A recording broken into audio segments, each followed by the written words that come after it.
Merci à tous d'être fidèles au débat de France 24. Le peuple a besoin de pain et de jeux, comme on disait à Rome. Pour ce qui est du pain, la baguette française demeure dominatrice, pas de problème. Pour les jeux, c'est une autre affaire.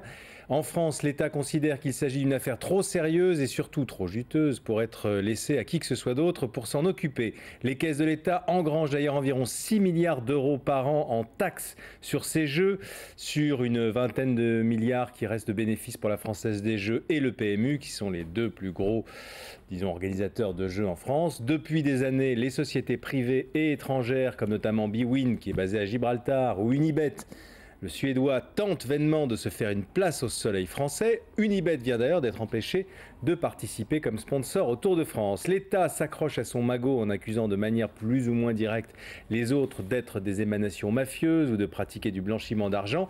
Ce monopole pourrait ne pas se perpétuer car la Commission de Bruxelles va entamer une procédure pour forcer Paris à ouvrir ce business à la concurrence. Faut-il défendre le précaré français contre la concurrence libre et non faussée? C'est notre débat du soir. Alors faites vos jeux avec Christian David, directeur adjoint de l'expansion. Je voudrais montrer la couverture de l'expansion cette semaine. Ça tombe bien, c'est la folie des jeux.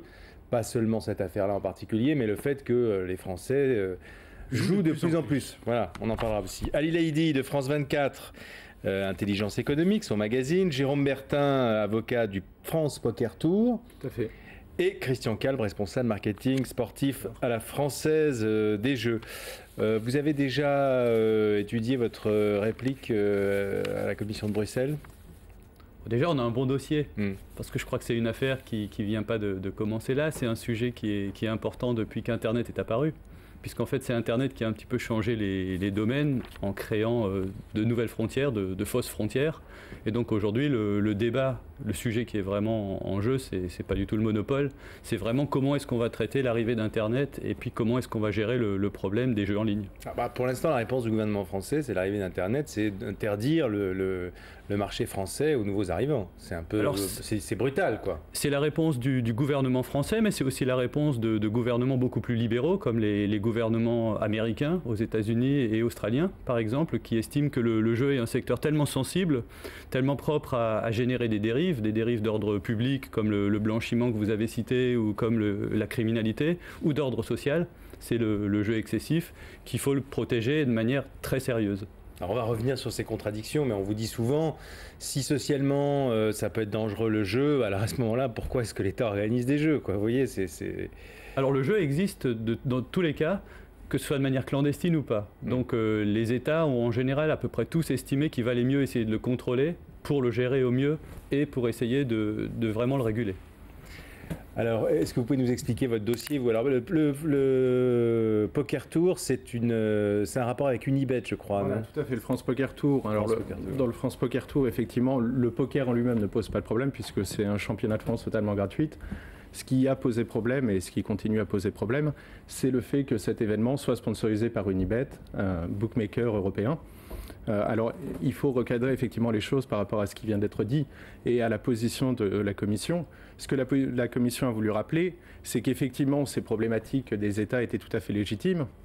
Seulement, ce que l'État devait prendre en compte et devait faire, c'était prendre les meilleurs moyens pour arriver à l'objectif poursuivi, ce qui est la proportionnalité qu'elle a rappelé dans les différents arrêts qu'elle a rendus.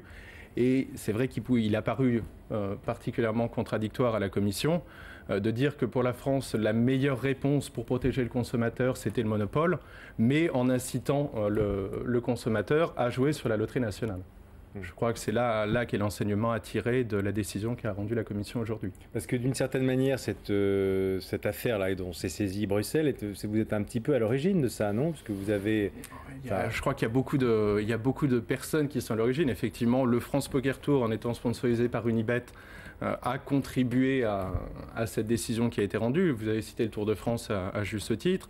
Il y avait eu en 2006 les sponsorings des clubs de foot, notamment bwin, la fameuse affaire bwin. Donc je crois que c'est un ensemble d'éléments qui a fait que la Commission s'est saisie de ce dossier. Il faut expliquer peut-être à Ali Laïdi, si vous avez consacré un dossier d'intelligence économique à ce sujet, c'est que, et on le verra aussi avec Christian David sur la folie du jeu, c'est que c'est énorme.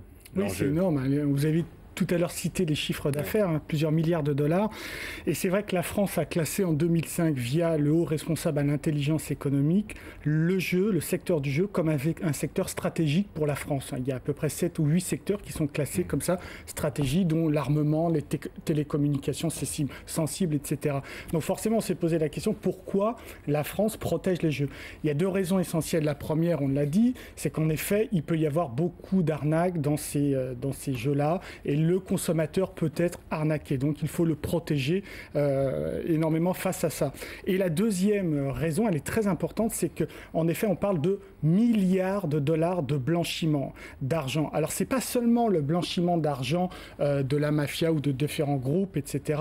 C'est qu'on craint qu'une fois blanchi cet argent, serve et déstabilise la sécurité économique de la France, c'est-à-dire qu'il y ait tout à coup des rachats d'entreprises grâce à cet argent qui a été blanchi via notamment le jeu. C'est pour ça que la France a une position très claire vis-à-vis de ça, et elle protège en effet par crainte des conséquences sur l'économie. Qui a de la même position que la France ? Tout à l'heure, les États-Unis ferment leur marché aussi. Complètement. Les États-Unis ont complètement fermé leur marché sur les jeux, parce qu'ils savent également que de l'argent blanchi peut servir à déstabiliser l'économie américaine. Alors prenons les choses dans les arnaques. Alors, on vient de voir avec l'affaire Euromillions, tout le monde parle, ce pauvre gagnant là qui a été arnaqué, c'est une petite arnaque à petite semaine en plus. Plusieurs millions. Oui, enfin, le montant est impressionnant, mais la façon de procéder, c'est quand même à l'ancienne. Donc ça veut dire que personne n'est à l'abri de l'arnaque, nulle part. Non, ça c'est. Mais dans les jeux en ligne, ce qui est difficile, c'est que on vous fait croire, et c'est ce qui s'est passé en 2006 pendant la Coupe du Monde, c'est qu'on envoyait des spams par milliers, par millions, et on disait aux gens, inscrivez-vous et vous pouvez parier. En fait, ce qui intéressait ces gens-là, c'est de capter les numéros de carte bleue de ces gens-là, et après de les revendre sur Internet à des gens dont c'est le métier de récupérer ces cartes et en fait faire du business. Ça, c'est le problème spécifique d'Internet et de la sécurité sur Internet. Mais là, on parle de toute forme de jeu, pas seulement du jeu en ligne. Oui, puis peut-être qu'il faut aussi recadrer les choses par rapport au blanchiment, effectivement, dans ce cadre européen. Quand on parle de sociétés comme Unibet ou bwin, on est dans des pays qui font partie du marché intérieur. Les directives qui concernent le blanchiment sont des directives européennes, et c'est un petit peu, je trouve, méprisant par rapport à nos compatriotes européens de dire on protège le marché, on laisse un monopole pour éviter le blanchiment. Je pense que les autres pays européens ont mis en place des systèmes équivalents à la France, et que le débat est peut-être un peu biaisé de toujours ramener ça sur le thème du blanchiment. Comment font les Suédois pour lutter contre le blanchiment ? Comment font les Anglais pour lutter ? D'autant qu'Internet n'est pas forcément nouveau pour les mouvements financiers. Les banques en ligne existent depuis longtemps. Des solutions ont été trouvées pour encadrer cette activité. Donc je pense que si on avait eu la volonté d'y réfléchir et de mettre en place des solutions, techniquement elles existent. Alors il y a quand même des sociétés comme Ubinet ou bwin qui sont des sociétés cotées, qui ont des exercices, qui ont des bilans. Donc et le problème d'Internet, c'est qu'on estime qu'il y a environ 15 000 sites en ce moment sur la planète qui sont paris sportifs, qui sont paris en ligne sur d'autres secteurs, qui sont les casinos en ligne, et que sur ces 15 000 sites, il y en a 2500 qui évoluent avec une licence, donc qui sont référencés, qu'on connaît, on sait d'où ça vient, où ça part, et 1 millier qui sont du flou complet. Mais justement, mettre dans le même, on va dire, dans le même sac les acteurs qui sont des acteurs responsables, qui ont des licences, qui rendent des comptes, qui ont des principes de gouvernance clairs, et les acteurs contre lesquels il faut lutter, qui sont basés effectivement dans des pays où il n'y a aucune règle, c'est finalement aller à l'encontre de ce qu'on voudrait faire. Si on veut effectivement lutter contre le blanchiment,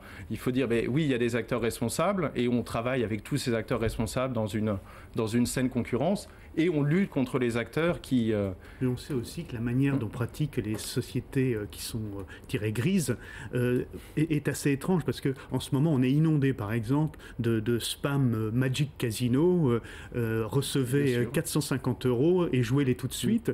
Et c'est vrai que quand on voit que des gens se font prendre à n'importe quelle arnaque sur Internet, qu'il y a vraiment des choses courantes qui se passent dans n'importe quel domaine, dans le domaine du jeu, c'est encore pire parce qu'il y a la perspective du gain, du vrai gain. Mais justement, établissons une politique responsable, reconnaissons que les acteurs qui ont des licences sont soumis à des principes de contrôle, le consommateur s'y retrouvera et saura quels sont les sites, quelles sont les marques qui sont responsables.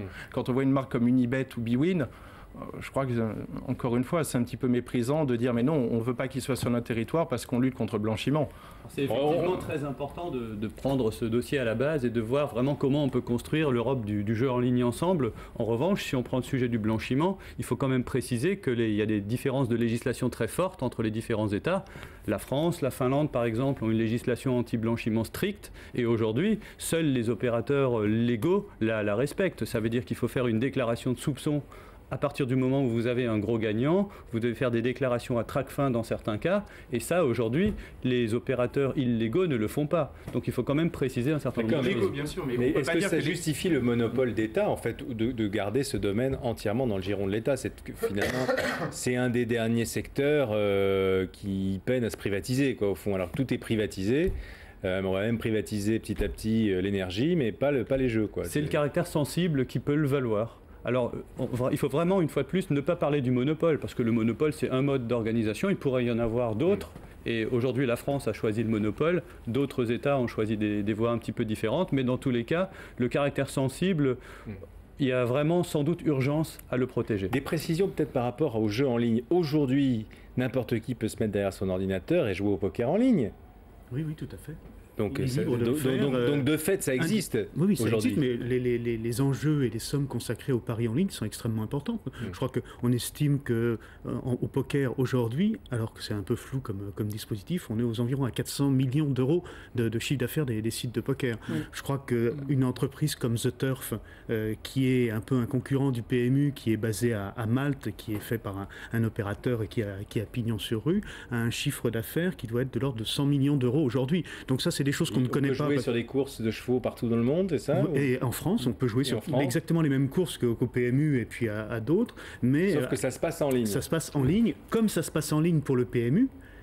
Qui est un site de jeu en ligne qui a beaucoup moins de succès. Donc déjà, le jeu en ligne existe déjà. Oui, alors on peut jouer, c'est vrai, mais on ne peut pas associer son nom au site de jeux en ligne en poker. Souvenez-vous l'affaire Bruel.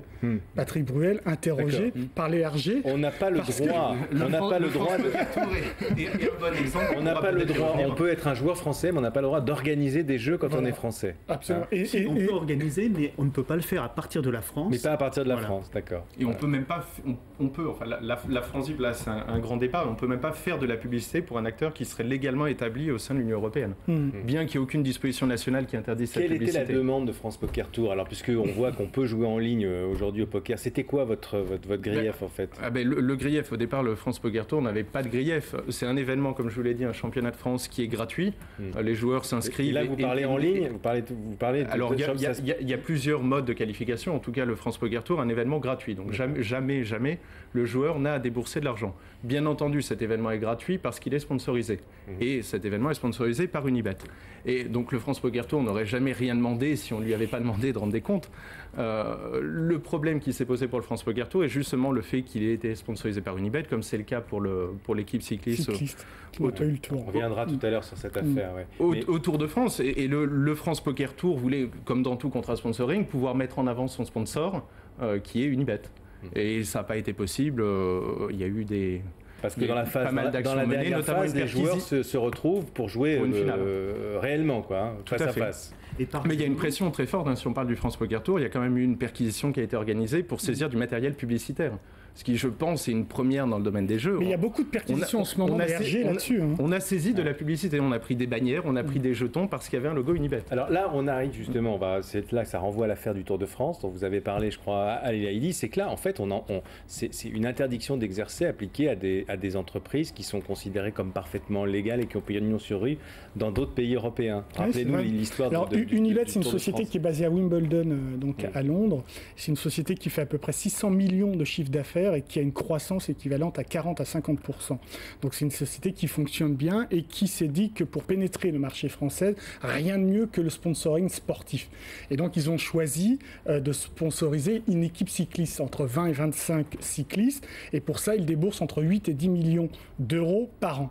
Ils ont acheté la carte du Pro Tour à l'Union cycliste internationale, l'UCI, en pensant qu'en effet, automatiquement, ils auraient le droit à la participation aux grandes courses cyclistes qui sont organisés en Europe et notamment en France et le Tour de France. Et ben non, retrouvé à côté de la Française des Jeux. Voilà. Et l'UPMU. Et ben non. Et de la loterie très clairement, qui a également une. Très clairement, le ASO qui organise le Tour, Amaury Sport, organisation qui organise le Tour, a reçu des lettres très claires. Parce que c'est l'heure du journal. On se retrouve juste après pour la suite de ce débat passionnant sur les jeux et la fin du monopole probable en France. À tout de suite.